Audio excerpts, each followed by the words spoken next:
Yeah, I actually have some I don't thoughts. I understand. have some thoughts on that with Sean too, and I'm gonna share these thoughts because I'm gonna tell you, I'm not convinced that the guy is only doing this because he wants attention and money and everything else. I believe Sean really is an activist, but that doesn't mean he's a perfect person, right? Hmm. And but I mean, I've seen his energy online.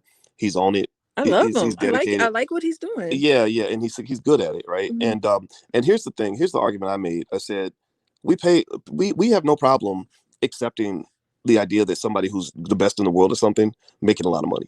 Like if I told you Simone Biles made a bunch of money from doing cartwheels and so, or backflips, you wouldn't be surprised. If I told you that Naomi Osaka makes a bunch of money by being a great tennis player, you're not surprised. When I tell you Kevin Hart makes millions by being the best at telling jokes or one of the best, you're not surprised.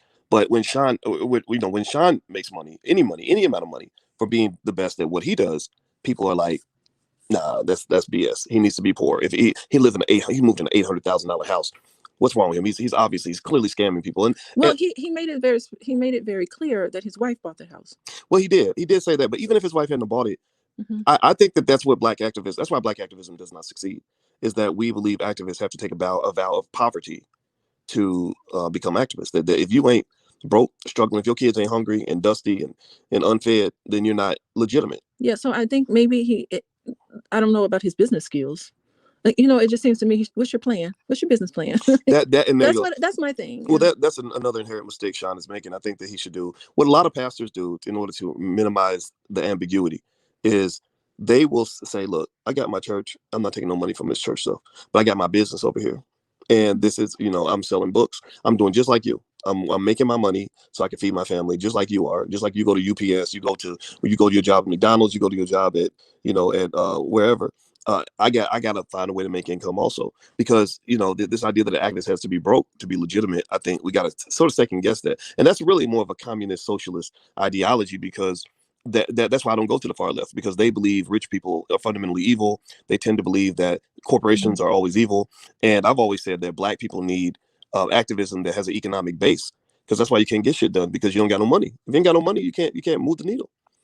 Now, I will say that when you come up with really good thoughts, and when you do a lot of research, and when you do a lot of reading, it's a full-time job.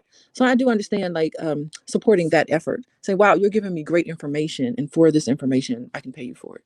So it Hmm. seems like he's actually he had that North Star idea. That was a wonderful business plan for him to actually have initiated that. That could have been, I would have joined. That's something I would put my money behind. If Right. he had good content and podcasts Hmm. and stuff like that, he was offering me something, I would definitely sign up for that. For sure, he would have gotten my money. And that's the Hmm. other What thing. happened? That's the other thing I'd like to ask Sean about. And Hmm. I want to acknowledge Rieslow. What does My Rieslow say? Rieslow Sanders. My brother Ryan. Oh, I don't Yeah, know. Ryan's in the chat. Okay, what's he He say? says that Sean is the male Rachel Dolezal. Yeah, that's what I was thinking. It really is what I was thinking. Just if he really is he should just. How come he hasn't come out and talked about his ethnicity?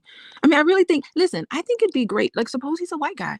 It'd be wonderful. He can model for other white men how to deal with these things. And there are a lot of white men who have issues with white supremacy and social justice issues and all of these same issues. I mean, you could use that as a like, use yourself. Some of what you do, you need to use yourself and your identity. It has to Yeah, come it's. across. The fact that we don't really, that I don't know, I should know. Hmm. And I don't follow him very closely. I don't follow anyone that closely, but I should know. Well, one of the things that's interesting is I was really trying to understand both sides of the issue. Hmm. Because honestly, like with Sean, I never really had a strong feeling one way or the other. I just noticed what he was doing. I said, okay, apparently somebody really likes it. Good for him. I just Hmm. didn't care. But I didn't understand the amount of vitriol toward him. I totally hear when he was saying that he feels it's kind of a COINTELPRO operation to really undermine the momentum. Like you kill both the good and the bad. Like, okay, this guy's not Yeah. perfect, so let's just take him out completely, and then we also take out anything righteous, anything good he's ever done. We want to kill that too because that's what the white man's always done. But Mhm. but I wanted to read and say, well, what are people upset about? And I read this article in BuzzFeed, I believe, that really broke it down. And I don't know if I sent you the article or Oh, not. he used to work for BuzzFeed. Did he? Yes, I saw it on the Interesting. Wikipedia page. Wow, I didn't know that. So that Another. well, that could have been a hit piece though. That could have been like, oh, we gonna get him. Okay. I have no idea, but check this out. So I was Okay. reading What the did he say? article and it was pretty detailed, and they kind of went down a list. The general theme of the article, and I encourage everybody to go read it. Like, do your research on people, whether criticize or not. Um, and basically, it seemed like there was a trail of tears where it's like Sean would raise a bunch of money for something, and then not deliver on what he promised he was going to do. Like it started with 2011 where he oddly started raising money because he wanted to go climb a mountain, and then he started training to climb the mountain, and then he's like, I don't want to do it anymore. Now, in that case, I don't know if I think he might have gave the money back. But then, but I got this sense that there was this feeling, and the North Star was the big one. They said, okay, he starts the North Star. He says we're going to create content and podcasts, and he hired Ben Dixon. Ben Dixon has been on my podcast. He's been on my platform a lot. You know, and we're going to make it big and just do these amazing things, and everybody's excited. Sigourney Weaver, the billionaire, Robert Smith, and some others, they were given $10,000 a month to the North Star, and the membership fee was like $10 a month, and they had 30,000 members, so that's 300 grand a month.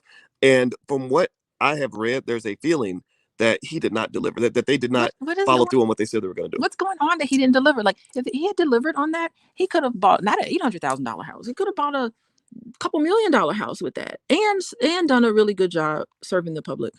What happened? Well, you know what? It is. It appears he has what I call the Umar Johnson problem, and that problem is where your vision exceeds your administrative capability. You know, if you, you know, that's why, you know, I'm always talking about to parents, and I tell them, you got to train your children to develop structure and organizations and systems so that they can delegate tasks to other people who are more competent than them in specific areas. Because if I try to do something big and massive, and I make myself the alpha and the omega of every single task that needs to be done, well, I'm doing everything in the whole organization, from the secretary's work all the way up to the CEO. That organization is probably going to fail. You know, no, I don't care if you're working like a field slave. You can't do it all by yourself. And so, you know, when I look at big projects like that, and that's the thing, people will get big platforms, so they'll make big announcements with these big projects, like I'm going to build a school, or I'm going to build a big, gigantic, massive. I'm going to build I'm going to build the first black space station, y'all. Oh my God! But listen, right? So so because they have a big social media platform, people will get excited, like, yeah, woo, and they'll donate a bunch of money to it. And then there's no ability to sort of implement all the tedious structure necessary to get that thing done. Like, people don't understand how hard it is to complete a big task. It really is. It's really overwhelming.